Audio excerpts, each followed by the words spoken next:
ماہ شعبان کی اختصاص اور اس کی فضیلت کا بطور خاص انکار کرنا یہ کسی شخص کے علم میں کمی، مطالعہ میں کمی اور نقص ہو سکتا ہے۔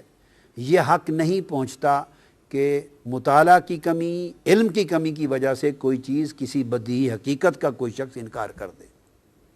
اسی طرح بعض اوقات بعض لوگ، بعض سپیکرز، بعض سکولرز، بعض تبلیغ کرنے والے، خطاب کرنے والے بے دھڑک کہہ دیتے ہیں کہ شب برات کی کوئی حقیقت نہیں ہے، اور 15 شعبان معظم یعنی شعبان کے نصف شب کی، جو نصف شعبان کی اس مبارک رات کی کوئی فضیلت، کوئی اہمیت اور کوئی تخصیص نہیں ہے، بے دھڑک بیان کر دیتے ہیں کہ یہ بھی سراسر زیادتی، اسلام پر زیادتی اور اپنی جہالت پر پردہ ڈالنے کے مترادف ہے۔ حضور علیہ السلام نے فرمایا کہ آدھا علم ہے اپنی لا علمی کا اقرار کر لینا۔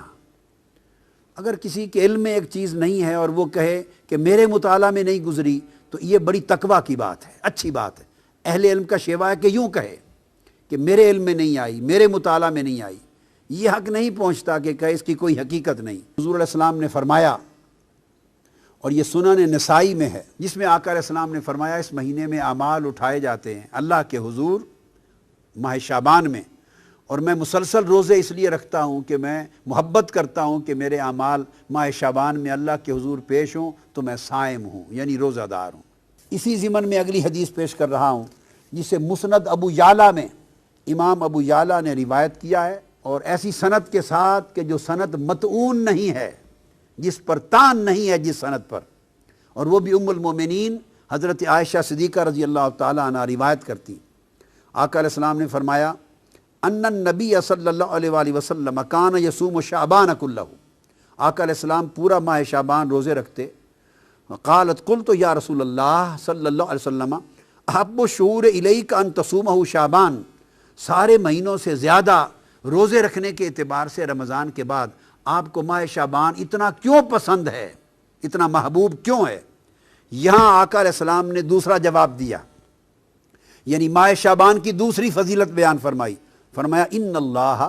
یکتب فیہ علی کل نفس میتۃ تلک السنۃ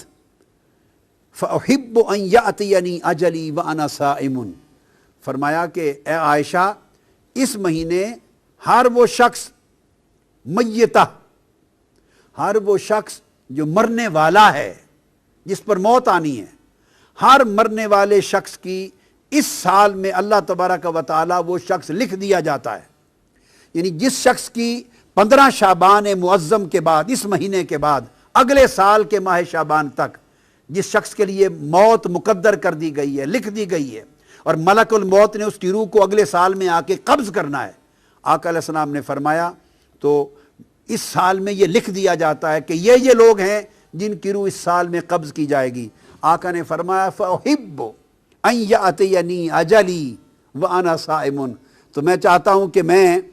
میری اجل جب آئے، یعنی میری اجل کا وقت جب لکھا جائے،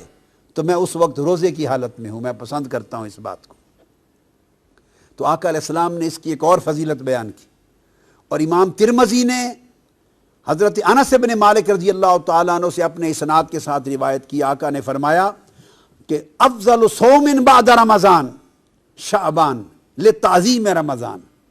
کہ رمضان کے بعد سب سے افضل روزے شعبان کے ہیں، اس لیے کہ شعبان کی تعظیم رمضان کی وجہ سے ہے، یا شعبان کی فضیلت رمضان کی وجہ سے ہے۔ اب ان دو حدیثوں کے بعد میں اس وقت نصف شب رمضان کے موضوع پر ترمذی شریف کی طرف آ رہا ہوں۔ صحیح بخاری اور صحیح مسلم سے عمومی شعبان کی فضیلتیں بیان ہو چکی، اب صحیح سیاہ ستہ کی معتبر کتاب جامع ترمذی، سنن ترمذی، اس کی طرف آ رہے ہیں، اس کا باب 39۔ اب وہ لوگ اس پر توجہ کریں جن کا یہ خیال ہے کہ شب برات کا اور 15 شب شعبان کا کوئی وجود، کوئی حقیقت اور کوئی فضیلت اور کوئی تخصیص نہیں ہے۔ انہیں چاہیے کہ کتب حدیث کھول کے پڑھیں، یا اساتذہ کے پاس، شیوخ کے پاس زانو تلمذ طے کریں قبل اس کے کہ وہ جھوٹے فتوے جاری کریں جہالت پر مبنی۔ باب 39 امام ترمذی نے باب قائم کیا ہے، باب ما جاء فی لیلۃ النصف من شعبان، 15ویں شب شعبان کی فضیلت میں باب قائم کیا امام ترمذی نے، اور عنوان ہی یہ شب نصف شعبان قائم کیا اس عنوان کے ساتھ۔ اور آگے پھر امام ترمذی نے حدیث نقل کی ہے،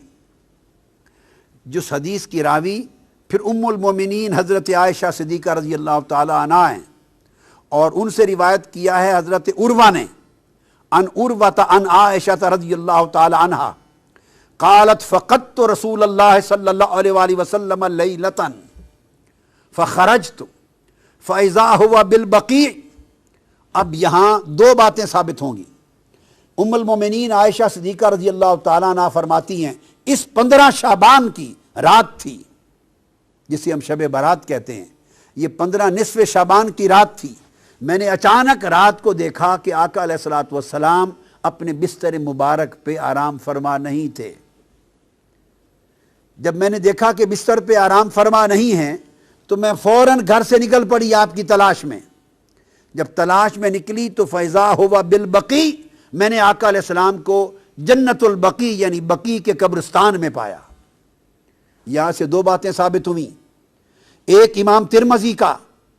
15 شعبان کی شب کے عنوان سے پورا باب قائم کرنا، اور سیدہ عائشہ صدیقہ رضی اللہ تعالی عنہا سے آقا علیہ السلام کی اس سنت کو روایت کرنا کہ 15 شعبان کی شب اٹھ کر عبادت کرنا آقا علیہ السلام کی سنت تھا بطور خاص۔ اور صرف عبادت نہیں، اس شب آقا علیہ السلام قبرستان تشریف لے گئے، جنت البقیع میں تشریف لے گئے، تو دو سنتیں ثابت ہوئی۔ بعض لوگ اس مغالطے میں بھی مبتلا ہیں، اور میں نے پڑھا ہے بعض اخبارات میں، بعض لوگوں نے کہہ دیا کہ قبرستان جانا اور فاتحہ کرنا بھی اس رات میں کہیں ثابت نہیں ہے۔ تو دیکھیے یہ سنن ترمذی کے باب سے ثابت ہے، آقا علیہ السلام کی سنت سے ثابت ہے کہ عائشہ صدیقہ رضی اللہ تعالی عنہا نے آپ کو جنت البقیع میں پایا، اور جب آپ ان کے پاس پہنچی تو آقا علیہ السلام نے فرمایا اکنت تخافین ان یحیف اللہ علیک ورسولہ، اے عائشہ صدیقہ رضی اللہ تعالیٰ عنہ، دوڑتی دوڑتی مجھے تلاش کرنے کے لیے آئی ہو، تمہارا کیا خیال ہے اللہ اور اللہ کا رسول تمہاری حق تلفی کرے گا؟ اب یہاں ایک بڑا لطیف نکتہ ہے، ان کو ایک گمان گزرا تھا جس کو آگے بیان کرتی ہیں، قلت یا رسول اللہ انی ظننت انک اتیت بعد نسائک، یا رسول اللہ صلی اللہ علیہ وسلم مجھے خیال گزرا، گمان گزرا کہ شاید آپ کسی اور زوجہ مطہرہ کے حجرے میں تشریف لینے گئے ہوں۔ یعنی وہ رات باری کے اعتبار سے ام المومنین عائشہ صدیقہ کی تھی، اور ایک بتقاضاء بشریت جب اٹھی نصف شب رات کو 15 شعبان کو تو دیکھا آقا تشریف فرما نہیں ہے، ایسے بتقاضاء بشری خیال آیا کہ کہیں آقا علیہ السلام کسی اور زوجہ مطہرہ کے ہاں تشریف نہ لے گئے ہوں۔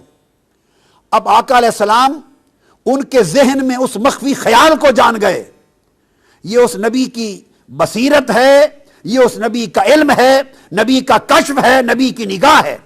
کہ وہ کس خیال کے پیش نظر وہ تلاش کر رہی ہیں۔ تو آپ نے فرمایا ایک تو جان گئے، دوسرا فرمایا کیا تیرا خیال ہے کہ اللہ اور اللہ کا رسول وہ تمہاری حق تلفی کریں گے؟ یعنی اٹھے آقا علیہ السلام تھے، تلاش حضور کی ذات کی ہو رہی تھی، مگر آقا علیہ السلام نے ان کا گمان جو آقا علیہ السلام کے بارے میں تھا اس پر اللہ کا اسم شامل کر کے فرمایا کیا تیرا خیال ہے کہ اللہ اور اللہ کا رسول حق تلفی کریں گے؟ یہ نہیں فرمایا کہ رسول حق تلفی کرے گا، نہیں، بلکہ فرمایا کہ اللہ اور اللہ کا رسول ایسا کریں گے۔ اشارہ اس امر کی طرف تھا کہ رسول کا ہر عمل وہ رسول کا نہیں ہوتا، وہ اللہ کا عمل تصور ہوتا ہے،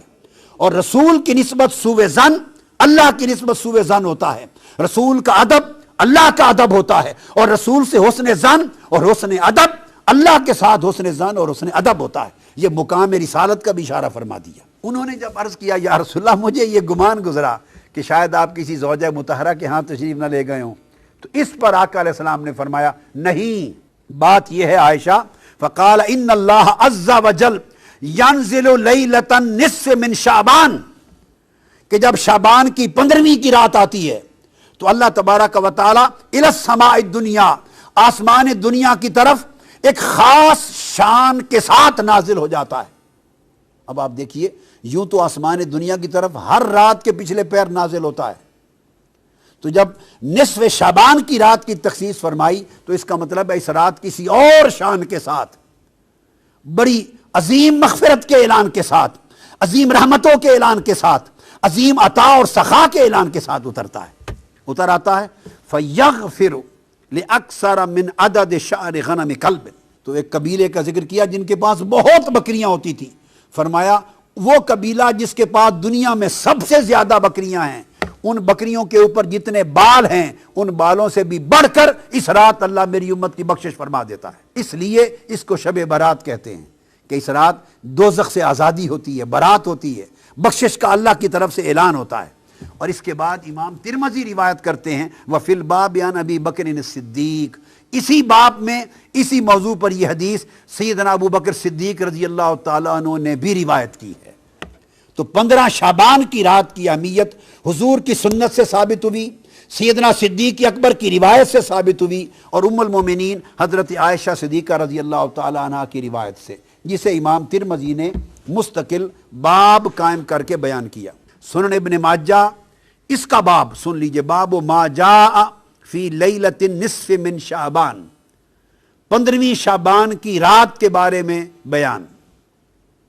یہ امام ابن ماجہ نے روایت کیا، اور یہ روایت کرتے ہیں سیدنا علی ابن ابی طالب رضی اللہ تعالیٰ عنہ سے۔ اب وہ راوی ہیں، سیدنا مولا علی مرتضیٰ روایت کرتے ہیں قال قال رسول اللہ صلی اللہ علیہ وآلہ وسلم اذا کان لیلۃ النصف من شعبان۔ اب وہاں حضور علیہ السلام کی سنت کا بیان تھا کہ اٹھ کر 15 شعبان کی شب کو عبادت کرنا، اور بطور خاص بقیع میں قبرستان میں جا کر مرحومین کی بخشش کے لیے بھی دعا کرنا، اور اپنی بار اللہ کے حضور اپنی التجائیں بھی کرنا، اور آخرت کو بھی یاد کرنا۔ یہ ایک سنت تھی۔ اسی سنت کے تحت اس شب مسلمانوں کی بھاری اکثریت قبرستان جا کے فاتحہ خوانی کرتے اور اپنی آخرت اور موت کو یاد کرتے ہیں۔ یہ آقا علیہ السلام کی سنت ہے۔ اب اس کے بعد سیدنا مولا علی المرتضیٰ عن علی ابن ابی طالب رضی اللہ تعالیٰ عنہ، آقا علیہ السلام نے فرمایا کہ جب شعبان کی 15ویں رات آتی ہے تو آقا فرمایا فقوموا لیلہا وصوموا نہارہا، جب 15ویں شعبان کی شب آئے، شب برات، تو لوگوں اس رات قیام کیا کرو، نوافل پڑھا کرو، عبادت کیا کرو، اور اس کے دن کو یعنی 15ویں شعبان کے دن کو روزہ رکھا کرو۔ کیوں؟ پھر آقا علیہ السلام نے سبب بیان کیا، فرمایا فَإِنَّ اللَّهَ يَنزِلُ فِيهَا لِغُرُوبِ الشَّمْسِ إِلَى سَمَاءِ الدُّنْيَا۔ اب فرق یہ ہے، ہر رات اور 15ویں شعبان کی رات میں فرق یہ ہے، ہر رات اللہ تعالیٰ نصف شب کے بعد جب آخری حصہ رات کا 1/3 رہ جاتا ہے تو آخر شب اپنا نزول اجلال فرماتا ہے، نزول رحمت فرماتا ہے، اور اس وقت آسمان دنیا پہ آ کے بندوں کی بخشش کے لیے ندا فرماتا ہے۔ یہ آخر شب ہے۔ اور 15 شعبان کی رات کی خصوصیت یہ ہے، آقا نے فرمایا ینزل فیہا لغروب الشمس الی سماء الدنیا، کہ ادھر سورج غروب ہوتا ہے 14ویں شعبان کا، تو غروب آفتاب کے ساتھ ہی اللہ تعالیٰ آسمان دنیا پر اپنی شان قدرت کے ساتھ نزول اجلال فرماتا ہے، اور طلوع فجر تک اللہ تعالیٰ انسانوں کے قریب آسمان دنیا پر آ کر لوگوں کی بخشش و مغفرت کا سامان فرماتے رہتے ہیں۔ فَيَقُول، اور اللہ پاک فرماتا ہے اَلَا مِن مُسْتَغْفِرٍ لِّي فَأَغْفِرَ لَهُ۔ 15 شعبان کی شب اللہ پاک غروب آفتاب کے بعد سے اعلان فرمانا شروع کرتے ہیں، ہے کوئی مجھ سے استغفار کرنے والا، گناہوں کی معافی مانگنے والا، سو میں اس کو معاف کر دوں۔ الا مسترزقن فارزقہ، ہے کوئی مجھ سے رزق طلب کرنے والا، سو میں اس کے رزق میں وسعت عطا کر دوں۔ الا مبتلن فاعافیہ، ہے کوئی مصائب و آلام میں مبتلا شخص مجھ سے مانگے سو میں اس کو عافیت عطا کر دوں۔ الا قضا الا قضا، ہے کوئی ایسا شخص، ہے کوئی ایسا شخص، یہ کہہ کے اللہ پاک اعلان فرماتا رہتا ہے اور اپنی عطا اور سخا کے دامن کو پھیلاتا رہتا ہے حتیٰ یطلع الفجر، حتیٰ کہ فجر طلوع ہو جاتی۔ یہ امام ابن ماجہ نے باب قائم کیا۔ کثرت کے ساتھ اس سبجیکٹ پر احادیث آئی ہیں اور ائمہ حدیث نے ابواب قائم کیے ہیں کہ یہ گمان کرنا کہ اس کی کوئی حقیقت اور بنیاد نہیں، یہ سوائے جہالت اور لا علمی کے اور کتب حدیث اور ذخیرہ حدیث سے بے خبر ہونے کی اور کسی چیز پہ دلالت نہیں کرتی۔ سب سے پہلے نئی ویڈیوز کو حاصل کرنے کے لیے شیخ الاسلام ڈاکٹر محمد طاہر القادری کے آفیشیل یوٹیوب چینل کو سبسکرائب کریں اور بیل آئیکن کلک کریں۔